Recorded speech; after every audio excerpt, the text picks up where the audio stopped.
ఇక కడియం శ్రీహరి పార్టీ మార్పుపై భాష్యం వినయ్ మాట్లాడుతున్నారు మీడియాతో. లైవ్ ద్వారా చూద్దాం. కట్టబెట్టాలని చెప్పి ఆనాటి పెద్దలు ఉద్యమ నేత బీఆర్ఎస్ పార్టీ అధ్యక్షులు కేసీఆర్ గారు సిట్టింగ్ ఎమ్మెల్యేని కాదని కూడా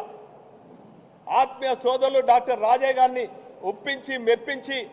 నీకోసము గన్పూర్ సిట్టింగ్ సీట్ను కూడా త్యాగం చేసి ఈరోజు నీకు ఎమ్మెల్యేగిరి ఇప్పించడం జరిగింది. ఇదే కాకుండా ఇప్పుడున్నటువంటి పరిస్థితుల్లో పార్టీ నాయకత్వాన్ని బ్లాక్మెయిల్ చేస్తూ నేనేదో పెద్ద నీతి నిజాయితీ నిస్వార్థ పరుణని చెప్పి నీ బిడ్డ కోసము బ్లాక్మెయిల్ చేసి అధిష్టానాన్ని కూడా మేమందరం కూడా ఒప్పించి మెప్పించి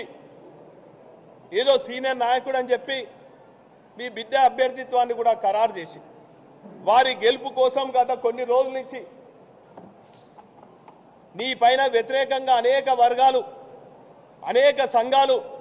అనేక వ్యక్తులు, దళిత సంఘాలు కూడా నీ అభ్యర్థిత్వాన్ని, నీ బిడ్డ అభ్యర్థిత్వం వ్యతిరేకించిన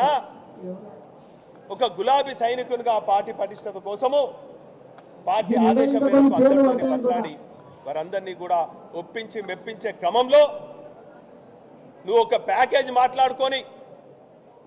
రాత్రి